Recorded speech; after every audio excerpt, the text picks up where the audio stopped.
आज हम पढ़ेंगे माइक्रोबायोलॉजी। उसके अंदर हम लोग पढ़ेंगे सीवीएस सिस्टम। नॉर्मली माइक्रोबायोलॉजी पढ़ने के दो तरीके होते हैं, या तो हम सिस्टम वाइज चले, पहले सीवीएस फिर आरएस फिर सीएनएस स्किन, इस तरीके से।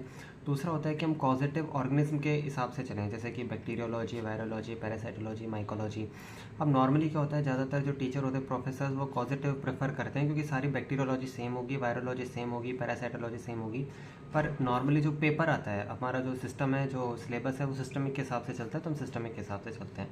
सबसे पहले माइक्रोबायोलॉजी सब्जेक्ट की इंपॉर्टेंस क्या है, तो इसकी इंपॉर्टेंस ये होती है कि अगर मान लीजिए आप डॉक्टर बन गए, तो आपको पता होना चाहिए कि आपको कौन सा टेस्ट लिखना है, रिपोर्ट पढ़नी आनी चाहिए। तो आज हम पढ़ेंगे एंटेरिक फीवर के बारे में, जो बहुत ही मोस्ट इंपॉर्टेंट टॉपिक है। कई बार या तो एसए की फॉर्म में आ जाता है, या फिर ये बेसिकली आपके शॉर्ट नोट में आ जाता है। तो अगर एसए की फॉर्म में आता है, और इसका आने के दो तरीके हैं, या तो डायरेक्ट पूछ लेगा कि एंटेरिक फीवर के बारे में बताओ, इसके लैब डायग्नोसिस के बारे में बताओ, पैथोजेनेसिस के बारे में बताओ, या फिर आपको कोई केस देगा। तो अगर केस देता है तो इसका जो की पॉइंट होता है वो होता है स्टेप लेडर फीवर, कि नॉर्मली स्टेप लेडर फीवर इसका की पॉइंट होगा। तो हम बिना टाइम वेस्ट किए सीधा चलते हैं। सबसे पहले अगर ये क्वेश्चन कभी भी आ जाए तो हम लिखेंगे इसका कॉजेटिव एजेंट, कि इसका कॉजेटिव एजेंट कौन सा है। तो इसके बेसिकली 3 कॉजेटिव एजेंट होते हैं, साल्मोनेला टाइफी, साल्मोनेला पैराटाइफी ए और साल्मोनेला पैराटाइफी बी। भारत में जो सबसे ज़्यादा केसेस थे वो साल्मोनेला टाइफी के आते हैं, फिर पैराटाइफी ए के, फिर पैराटाइफी बी के। पर अब क्या सिनेरियो चेंज हो रहा है, अब ज़्यादातर केसेस टाइफी के आने कम हो गए हैं, और पैराटाइफी ए के केसेस ज़्यादा आ रहे हैं। क्यों आ रहे हैं? क्योंकि जो साल्मोनेला टाइफी है, इसके खिलाफ वैक्सीन बन चुकी है, क्योंकि इसके खिलाफ वैक्सीन बन चुकी है, इसलिए अब टाइफी ए के केसेस, पैराटाइफी ए के केसेस ज़्यादा आ रहे हैं। दूसरी बात, माइक्रोबायोलॉजी के अंदर कभी भी कोई क्वेश्चन आ जाता है तो ये चीज़ आपको एकदम ध्यान से पता होनी चाहिए कि ये ग्राम नेगेटिव बेसिलाई है। ग्राम नेगेटिव का मतलब होता है कि ये जो अपना ग्राम स्टेन होता है उसको नहीं लेता है। ग्राम स्टेनिंग करने पे अपने को पिंक कलर का दिखाई देता है, और बेसिलाई मतलब ये रॉड शेप्ड है, वो अपने को पता ही है। अब क्लासिफिकेशन वैसे तो बेसिकली इतनी इंपॉर्टेंट नहीं होती, इसलिए हम इसको जल्दी जल्दी खत्म करेंगे। क्लिनिकल बेस पे अगर हम क्लासीफाई करें तो एक होता है टाइफॉइडल साल्मोनेला, एक होता है नॉन टाइफॉइडल। टाइफॉइडल का मतलब होता है कि केवल इंसानों को ही अपना होस्ट बनाएगा, ह्यूमन होस्ट होगा इसका। और नॉन टाइफॉइडल मतलब जो दूसरे जो एनिमल्स हैं उसके अंदर। एंटीजेनिक के बेस पे इसके अंदर क्या होता है कि बेसिकली साल्मोनेला के अंदर 2 एंटीजन होते हैं, या तो ओ एंटीजन या फिर एच एंटीजन। ओ को हम बोलते हैं सोमेटिक और एच को हम बोलते हैं फ्लैजिलर। अब बेसिकली यहाँ पर क्या होता है कि ओ एंटीजन के भी फर्दर सब टाइप्स होते हैं, तो सीरो टाइप 2, 4, सीरो, इस बेस पे हम इसको सीरो ग्रुप्स में डिवाइड करते हैं। एंटीजेनिक स्ट्रक्चर के बेस पे या तो ओ एंटीजन हो, या एच एंटीजन हो, या फिर सरफेस एनवेलप एंटीजन हो। जो ओ एंटीजन होता है सोमेटिक एंटीजन होता है, और एच जो है फ्लैजिलर एंटीजन होता है। ओ एंटीजन इन तीनों के अंदर सेम होएगा। ओ एंटीजन केवल हमको ये बताएगा कि भाई इसका इन्फेक्शन हुआ है कि नहीं हुआ है, और एच हमको ये बताएगा कि टाइफी का इन्फेक्शन है, पैराटाइफी का है या पैराटाइफी बी का है।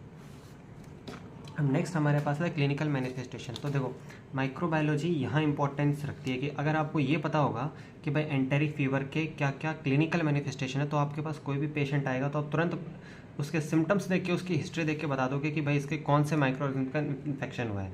तो दूसरी बात कि जब भी क्लिनिकल मैनिफेस्टेशन इसलिए इंपॉर्टेंट है कि अगर मान लीजिए केस बेस्ड क्वेश्चन आ गया, सपोज दैट ऐसे आ गया, उसमें आपको एक केस बना के दे दिया, तो केस जब आपको क्लिनिकल मैनिफेस्टेशंस पता होंगे, एपिडेमियोलॉजी पता होगी, तभी आप बता सकते हो कि बेसिकली इसका अच्छे से डायग्नोसिस कर सकते हो। और अगर आपका डायग्नोसिस का फर्स्ट क्वेश्चन आएगा, define the tell the diagnosis, probable diagnosis, ये आ जाएगा, टेल द कॉजेटिव ऑर्गेनिज्म। तो अगर आपका डायग्नोसिस ही गलत है तो आपका पूरा क्वेश्चन गलत हो जाएगा। तो सबसे पहले फीवर, तो फीवर के अंदर, इसके अंदर एक बात इंपॉर्टेंट याद रखनी है, step ladder fever. Step ladder fever आते हैं, आंख मूंद करके कर देना कि एंटेरिक फीवर है, टाइफाइड फीवर है। अदर सिम्टम्स के अंदर आते हैं, इसके अंदर चिल्स, हेडेक, ये सब आ जाएंगे। रैशेज़ के अंदर 30% जो पेशेंट्स होते हैं उनके अंदर क्या होता है, रैशेज़ आते हैं, उसमें रैशेज़, रेड स्पॉट्स अपने इसके अंदर दिखाई देते हैं केवल 30% पेशेंट में। क्लिनिकल मैनिफेस्टेशन ये आपको अच्छे से पता है। देखो, जो टाइफॉइड फीवर है ना, ये अपन ने एनसीईआरटी में भी पढ़ रखा था, तो एनसीईआरटी के अंदर भी ये ह्यूमन हेल्थ एंड डिजीज़ वाले चैप्टर के अंदर था। तो अपने को पता है क्लिनिकल मैनिफेस्टेशंस में क्या है, इंटेस्टाइनल, कि इंटेस्टाइन में परफोरेशन हो जाना, वो सब। दूसरा हेपेटोस्पिलोमेगेनी या नक्सीरिया आ जाना, वो सब। कॉम्प्लिकेशंस पता है कि अपने को इंटेस्टाइन के अंदर परफोरेशंस हो जाए, ये सब अपने को देखने को मिलता है। और तीसरा न्यूरोलॉजिकल। देखो, कोई भी बीमारी, सीरियस का मतलब कि कार्डियोवैस्कुलर, मतलब वो जो ऑर्गेनिज्म है वो सीधा आपके किसी भी ऑर्गन से होता हुआ आपके ब्लड में जाएगा। तो जब वो आपके ब्लड में जाएगा तो ब्लड में जाता जाता वो आपके ब्रेन में भी चला जाएगा। तो जब वो ब्रेन में चला जाएगा तो न्यूरोलॉजिकल मैनिफेस्टेशन जैसे सेरिब्रल अटैक्सिया, ये सब कॉजेज कर सकता है। अब एपिडेमियोलॉजी क्यों इंपॉर्टेंट है, कि जैसे कई एक बार यूनिवर्सिटी में क्वेश्चन आ गया था कि एक बीमारी है जो पेशेंट्स के अंदर पैडी फील्ड के जो किसान हैं उनमें ज़्यादा फैल रही है। तो वो आँख बंद, अब जिस बच्चे ने एपिडेमियोलॉजी पढ़ रखी होगी आँख बंद करके कह देगा कि ये लेप्टोस्पायरोसिस है, क्योंकि वही है जो राइस की फील्ड में ज़्यादा पाया जाता है, उसमें 3R टेक्नोलॉजी 3R फार्मूला लगता है। तो एपिडेमियोलॉजी क्यों इंपॉर्टेंट है कि कई बार वो क्या करता है, आपको क्लिनिकल मैनिफेस्टेशन नहीं देता, केस बेस्ड क्वेश्चन में वो आपको डायरेक्ट ये बता देता है कि वो बंदा किसान है, वो बंदा जानवरों के पास ज़्यादा रहता है, वो उसका ये काम है। तो एपिडेमियोलॉजी से आपको ये पता चल जाएगा कि भाई कौन सी बीमारी किस प्रोफेशन के लोगों में ज़्यादा होती है। होस्ट की अगर हम बात करें तो इसका एक सिंगल होस्ट होता है, दैट इज़ ह्यूमन। ये कभी भी जानवरों से नहीं फैलता, ये ह्यूमन इसका होस्ट है। ट्रांसमिशन कैसे होता है, कंटेमिनेटेड फूड एंड वाटर के थ्रू इसका होता है, सबको पता है। प्रेवलेंस नॉर्मली दी हुई है बुक के अंदर, पर ये ज़्यादातर बच्चों को याद नहीं रहती, तो ये इतना याद करने की ज़रूरत नहीं है। लोकेलिटी हम याद रख सकते हैं कि ये अर्बन एरियाज़ में ज़्यादा होता है। नॉर्मली क्या होता है, इसमें अपने को कन्फ्यूज़न हो सकता है। कन्फ्यूज़न अपने को किस बात का हो सकता है कि भाई अर्बन यानी शहर, अर्बन मतलब शहर और रूरल मतलब गांव। तो कई लोगों को ऐसा लगता होगा कि भाई जो साल्मोनेला टाइफी है ये तो इसका ट्रांसमिशन जो है ना कंटेमिनेटेड फूड एंड वाटर से होता है, तो बेसिकली ये हो सकता है गांव में ज़्यादा फैलता होगा। नहीं, ये शहर में ज़्यादा फैलता है। एज की बात करें तो एज के अंदर हम लोग ये देखते हैं कि एज में यंग चिल्ड्रन और एडोलसेंट्स को ये ज़्यादा होता है। फैक्टर्स जो होते हैं जो इसको बढ़ा सकते हैं घटा सकते हैं, तो उसके अंदर जो बेसिकली फैक्टर्स आते हैं वो पुअर सैनिटेशंस यही एक फैक्टर है कि भाई कहीं साफ़ सफाई नहीं होगी तो वहाँ टाइफाइड ज़्यादा फैलेगा। पैथोजेनेसिस का मतलब होता है कि वो बैक्टीरिया कैसे बीमारी फैला रहा है। तो जब तक आपको ये नहीं पता होगा कि बीमारी कैसे फैला रहा है तब तक आप कैसे उसका इलाज करोगे। तो पैथोजेनेसिस का मतलब होता है कि वो कैसे बीमारी फैला रहा है। तो उसमें अंदर इन्फेक्टेड डोज, मतलब ऐसा तो है नहीं कि भाई एक साल्मोनेला आपकी बॉडी में चला गया तो उसने बीमारी फैला ली, 1-2 साल्मोनेला को तो आपकी बॉडी का इम्यून सिस्टम मार देगा। लगभग 10⁻³ से लेकर 10⁻6 बेसिलाई अगर आपकी बॉडी में जाते हैं ना, तब कहीं जाके आपकी बॉडी को कुछ नुकसान पहुंचा सकते हैं। दूसरा रिस्क फैक्टर, जैसा बताया कि कंटेमिनेटेड फूड एंड वाटर से फैलता है, तो सबसे पहले ये आपके पेट में जाएगा। अब पेट में जाने से आपका एसिड क्या करेगा, इसको मार देगा। जाहिर सी बात है HCl अपनी प्रोटेक्शन करेगा एसिड। अब एसिड से बचने के लिए बैक्टीरिया कुछ तरीके अपनाएगा। अब सोचने वाली बात है, अब जिन जिन कंडीशन से पेट का एसिडिटी कम हो रही है उन कंडीशन से साल्मोनेला टाइफाइड होने के चांसेस ज़्यादा होंगे। तो नंबर 1 क्या है कि आपकी जो एसिडिक pH है, जो आपकी गैस्ट्रिक एसिड की pH है वो बढ़ जाए, आपकी एसिडिटी कम हो जाए आपके पेट के अंदर। तो किस कंडीशन में हो सकता है कि भाई आपकी एसिडिटी हुई, तो आपने जो भी एंटासिड्स होते हैं, जो भी MgSO4 AL एल्यूमिनियम हाइड्रोट्राइऑक्साइड, जो भी आपने एंटासिड्स ले लिए, उस वजह से क्या हुआ, एसिडिटी कम हो गई। एसिडिटी कम हो गई तो इस बैक्टीरिया को मौका मिल गया आपके पेट पे इन्फेक्शन करने का। दूसरा, जो बच्चे होते हैं उनका इम्यून सिस्टम इतना मजबूत नहीं होता, तो उन पर अटैक करना आसान होता है। इसके अलावा जो बाउल डिजीज़ होती हैं, जो अपने अंदर हम देख सकते हैं कोई सर्जरी हो रखी हो GIT की, या पहले से हेलिकोबैक्टर पाइलोरी का इन्फेक्शन हुआ हो। दूसरा, एंट्री थ्रो एपिथेलियल सेल्स, अभी आपकी बॉडी में घुस गया, तो इसका जो तरीका होता है एंट्री करने का वो क्या होता है कि मेम्ब्रेन रफल्स। ये क्या करता है कि जैसे मान लो कोई सेल है, उस सेल को मोटिवेट करता है कि तुम कुछ रफल्स बनाओ। वो रफल्स के अंदर ये बैठ जाता है और बैठकर और फिर इसके अंदर जाता है। मतलब बैक्टीरिया मेडिएटेड एंडोसाइटोसिस, बैक्टीरिया खुद सेल को कहता है कि प्लीज़ तुम मुझे खाओ। तो बैक्टीरिया मेडिएटेड एंडोसाइटोसिस होता है, जिसके अंदर क्या होता है, ये सेल से एक मेम्ब्रेन रफल्स बनाता है, उन रफल्स के अंदर ये घुस जाता है, अटैच हो जाता है उन रफल्स से, और फिर सेल के अंदर चला जाता है।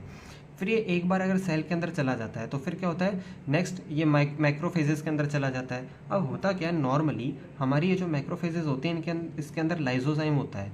ये जो लाइजोजाइम होता है ना, इससे कुछ एंजाइम्स निकलते हैं जो इस बैक्टीरिया को डाइजेस्ट कर देते हैं। पर साल्मोनेला के साथ ऐसा नहीं होता, क्योंकि ये क्या करता है, अपने जो लिपिड पॉलीसेकेराइड की जो मेम्ब्रेन है LPS है, इस लिपिड पॉलीसेकेराइड की मेम्ब्रेन के अंदर कुछ चेंजेस ला देता है, जिसकी वजह से जो एंजाइम्स हैं, जो लाइजोसोम के एंजाइम है, उसका कुछ नहीं बिगाड़ पाते हैं।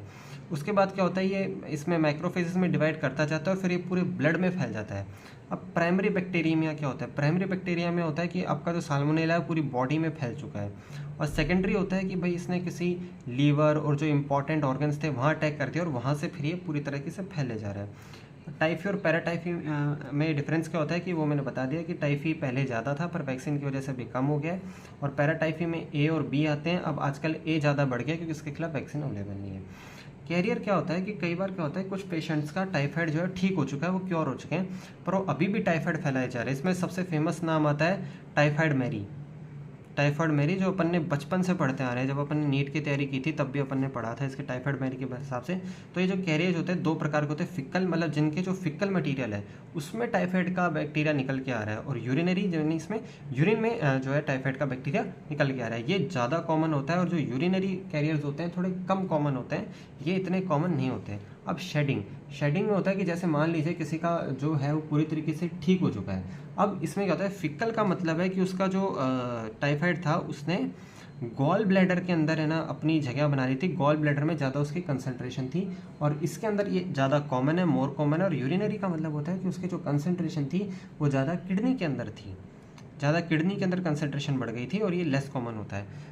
ड्यूरेशन ऑफ शेडिंग टेम्परेरी, मतलब कितनी, अगर मान लीजिए किसी का टाइफाइड पूरी तरीके से ठीक हो गया तो कितनी टाइम तक है ना उसको शेड कर सकता है। तो टेम्परेरी कैरियर्स का मतलब होता है कि वो कुछ महीनों के लिए, मतलब इसके अंदर क्या होता है कि केवल 10% होते हैं ये, दे आर ओनली 10%, और ये 3 महीने के लिए, ओनली 3 मंथ्स, केवल 3 महीनों के लिए क्या करते हैं, शेड करते रहते हैं बैक्टीरिया को अपने फिकल मटेरियल के अंदर। और क्रॉनिक कैरियर्स का मतलब होता है कि मोर देन 1 ईयर, और ये होते हैं 2 से 5% पेशेंट्स।